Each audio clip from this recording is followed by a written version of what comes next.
Imaginez ça. Chaque minute, la totalité de notre sang passe par les reins. C'est une usine de purification d'une sophistication assez incroyable.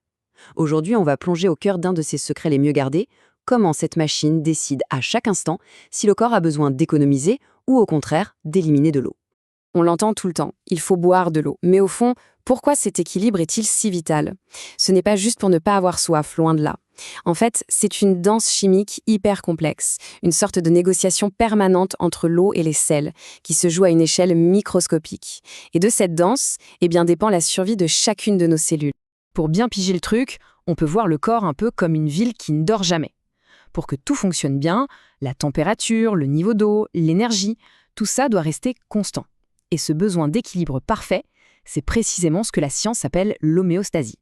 Et c'est là que le rein est juste brillant. Il doit pouvoir s'adapter à n'importe quelle situation. Si on boit beaucoup d'eau, hop, il produit une urine très diluée pour évacuer l'excès. À l'inverse, si on est déshydraté, il va fabriquer une urine super concentrée pour garder chaque goutte d'eau. C'est vraiment cette flexibilité qui nous permet de survivre. Bon, alors, comment le rein réussit ce tour de force? Pour le comprendre, il faut zoomer. Vraiment, beaucoup zoomer. On va aller voir son unité de travail de base, le néphron. Il faut savoir que chaque rein en contient environ 1 million, et chacun, oui, chacun, est une mini-usine de filtration à lui tout seul. Alors, suivons un peu le chemin du liquide, qu'on appelle le filtrat, à travers cette usine. D'abord, le sang est filtré. Ensuite, ce filtrat commence son long voyage. Il passe par plusieurs étapes, chacune avec un rôle bien défini. Mais ce sont surtout les 2 dernières qui nous intéressent aujourd'hui, car c'est là que se trouve la clé de la concentration. Et là, il se passe un truc un peu contre-intuitif. La toute première partie du tube réabsorbe une grosse partie de l'eau et des sels, mais elle le fait de manière parfaitement équilibrée.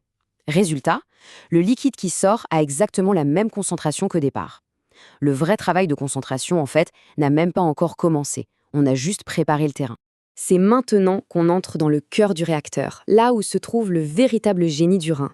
C'est un mécanisme qu'on appelle la multiplication par contre-courant. Ok, le nom a l'air un peu barbare, mais l'idée derrière est d'une élégance folle. Il s'agit d'utiliser le flux même du liquide pour créer un environnement hyper salé. Et cette ressource va être cruciale pour la suite. Le grand secret, il est là, dans l'anse de Henle. C'est un tube en forme de U avec 2 branches qui ont des propriétés totalement opposées. La branche qui descend, elle, laisse sortir l'eau, mais pas le sel. Et à l'inverse, celle qui remonte est complètement imperméable à l'eau, mais elle dépense de l'énergie pour pomper activement le sel vers l'extérieur. C'est cette petite différence qui va absolument tout changer. Donc, au fur et à mesure que le liquide plonge dans la branche descendante, l'eau est littéralement aspirée dehors, attirée par le tissu du rein qui est de plus en plus salé. Du coup, le liquide à l'intérieur, lui, devient de plus en plus concentré. Au point le plus bas, sa concentration a carrément quadruplé par rapport au sang. C'est le pic. Et maintenant, c'est la remontée. Dans la branche ascendante, on expulse activement le sel. Mais comme l'eau ne peut pas suivre, elle est piégée à l'intérieur, le liquide devient de plus en plus dilué. Et c'est ça le paradoxe.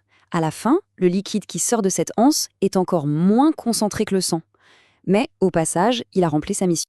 Et sa mission, c'était de construire quelque chose à l'extérieur. Toute cette activité de pompage a transformé le tissu profond du rein, ce qu'on appelle la médullaire, en une sorte d'éponge hyper salée. Ce gradient de concentration, qui est créé par le sel et aussi par une autre molécule, l'urée, c'est la clé de voûte de tout le système. C'est la fameuse ressource que le rein va maintenant pouvoir utiliser. Le rein a donc préparé son terrain de jeu. Il a créé ce gradient salé super puissant. Mais la question c'est, va-t-il s'en servir? Eh bien, la décision ne lui appartient pas vraiment. Elle vient d'un messager chimique, une hormone qui agit comme un interrupteur. C'est le vrai gardien de l'eau de notre corps. Cette hormone, c'est l'ADH, pour hormone antidiurétique. Son nom dit tout en fait. Anti-diurèse, ça veut dire contre la perte d'eau. C'est simple. Quand le cerveau détecte que le corps manque d'eau, il la libère. C'est un ordre direct qui vient d'en haut, conserver l'eau coûte que coûte. Alors comment ça marche? L'ADH va se fixer sur le tube collecteur. C'est la toute dernière partie du parcours et en gros, elle lui ordonne d'ouvrir les vannes. Très concrètement, elle force le tube à insérer des milliers de petits canaux à eau qu'on appelle les aquaporines. Et là, l'eau qui était coincée dans l'urine peut enfin s'échapper parce qu'elle est irrésistiblement attirée par cette fameuse éponge hyper salée qu'on a construite juste avant. Et voilà, le corps récupère l'eau dont il a désespérément besoin. Donc, pour résumer, la présence de l'ADH, c'est vraiment l'interrupteur final. C'est cette hormone qui rend le tube collecteur perméable et qui permet à l'eau de s'échapper passivement pour aller concentrer l'urine. S'il n'y a pas d'ADH, c'est simple. Le tube reste imperméable, l'eau reste dedans et on produit une énorme quantité d'urine très très diluée. Ce mécanisme est tellement efficace qu'on a tendance à l'oublier complètement. Mais pour vraiment comprendre à quel point il est important, c'est toujours intéressant de voir ce qui se passe quand, justement, il tombe en panne. Et dans ce cas, on parle de diabète insipide. Alors attention, malgré le nom, ça n'a strictement rien à voir avec le diabète sucré. Le mot insipide veut juste dire sans goût, parce qu'à l'époque, les médecins goûtaient l'urine, et celle-ci n'avait pas le goût sucré caractéristique. Ici, le problème est purement mécanique. C'est une panne du système de gestion de l'eau. La différence est spectaculaire. Quand tout fonctionne, l'ADH rend le tube collecteur perméable, l'eau est réabsorbée, l'urine est concentrée. Mais en cas de diabète insipide, sans ce signal de l'ADH, le tube reste complètement verrouillé. L'eau ne peut pas être récupérée, elle est perdue en masse. Ça peut obliger une personne à boire et à uriner des litres et des litres chaque jour, juste pour rester en... En fin de compte, ce qu'on a vu, c'est un duo parfaitement coordonné. D'un côté, on a l'anse de Henle, le bâtisseur, qui bosse sans arrêt pour créer ce puissant gradient de sel. Et de l'autre, on a l'ADH, le décideur, qui, sur ordre du cerveau, choisit ou non d'utiliser ce gradient. C'est vraiment cette collaboration qui maintient notre équilibre hydrique à chaque seconde. Il faut y penser. Ce processus hyper complexe se déroule en ce moment même, sans qu'on y consacre la moindre pensée. Les reins filtrent l'intégralité du sang plus de 60 fois par jour en ajustant en permanence des dizaines de paramètres. Et ça nous amène à une question un peu plus large. Quelles autres machines incroyables et silencieuses sont à l'œuvre en nous en ce moment, en train d'orchestrer la symphonie complexe de la vie ?